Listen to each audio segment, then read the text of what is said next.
За сайн байцгаана уу та бүхэнд шинэ 7 хоногийн мэнд хүргье. Тэгээд монголчууд төрөлцгөөс шударгаас шаардаж 9 хоногтой энэ өвлийн хөвтөнд жигсэж байна. Ер нь Монгол улс чи одоо хөл толгойг болцсон юм биш үү? Тэ дотоод гадаадын гэхгүй бүх улсууд хулгай хайдаг, дээрэм хийдэг, дарамтлагдаг, бусдын бизнесийг булаадаг байж боломгүй зүйлүүд л одоо гараад байна.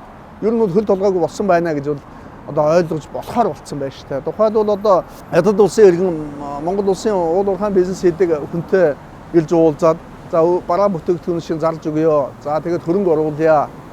Мэдээж одоо хөрөнгө оруулах хэрэг мэдээж сэр хүн заад гэн. Заагаа хэлэнгүүт нь одоо компанийнхаа дийлэнх хувьцааг одоо надад өгчхөө.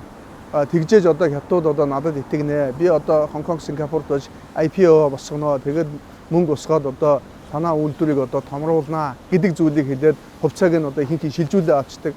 Гэтэл хөрөнгө оруулагч байдгүй. Тэр битгий хэл гэлт нь очиод компанийн нь бичиг баримт тамга тэмдгийг хулгай хийгээ авчдаг. Хулгай хийж авангууд улсын бүртгэлд очиод өөрийнхөө компани захирлаар одоо бүртгүүлсэн байдаг. За тэгэнгүүтээ компани дээр нь очингуудаа, талбай дээр нь очингуудаа ажилчдыг хөөж явуулаад харуул хамгаалтын компани аваачаад ороод эзлээд за тэгээ 2 тооноор нь савуулсан тэр маш том хэмжээний бүтээгдэхүүнүүдийг 10-20 машин аваачаад ингээд хулгай хийгээд аваад зарах ийм удаа үйл ажиллагаа явуулж байгаа гэж байна. Хамгийн хажим нь компани бичиг баримт болон тамга тэмдэг гарын үсгийн даралцсан хулгай талцсан асуудлаар аль 6 сард гомд гаргадаг. Тэгээ хулгайчийг тэр дороо барьсан байна. За тэгээ хамгийн гайхалтай нь алдагдсан зүйлийг алдсан компани захиралд хүлээлгэж өгөхдөө гарын үсгийн даралц болон бусад зүйлийг нь өгөөгүй нөгөө хулгайчид өгсөн байж тээ. Үгүй яагаараа мөрдөн байцаагч одоо хулгайчид гарын үсгийн даралц болон бусад зүйлийг өгдөг юм бэ. Энд ч одоо ерөөсөө ойлгомжгүй ингэж ажиж болох уу? Гэтэл тэр нөхөр яаж юм? Хулгай хийсэн тамга тэмдэг гэлцгээгээ ашиглаад өөрийнхөө компани захирлаар томилжуулчт юм байна.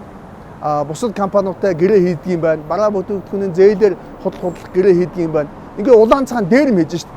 Тэр хүний одоо байж байгаа байдал хийж байгаа үйлдэлээс нь харахад тэр бол Монгол улсын хөрөнгө оруулагч биш. Нөгөө нэг 50,000 100,000 доллар төлөөд байнга оршин суух хэрэг авсан нөгөө гадны магадгүй гэмт хэрэг шалгагдаж байгаа. Эсвэл гэмт хэрэгтэн байхыг үүсэхгүй нөхөр биш үү? Үйлдэлээс нь харагдаж шít. Энэ хүн бол Монгол улсад бол хөрөнгө оруулж байгаа хүн биш.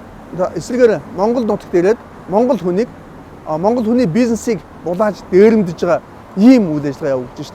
Одоо энэ бүтээгдэхүүн дээр зээлээр худалдаа авах их асуудал байхгүй л да. Тэгэхээр хуурамч гэрээ хийсэн болов уу гэж бас харагдаж байна. За харуул хамгаалтын компани гэдэг нөгөө монголчуудаар нь одоо хөөлгөх одоо юмны булаах үйл ажиллагааг одоо явуулж байна. Ингээд бодохоор одоо Монгол улсад одоо хууль хаан хэрэгжиж байна.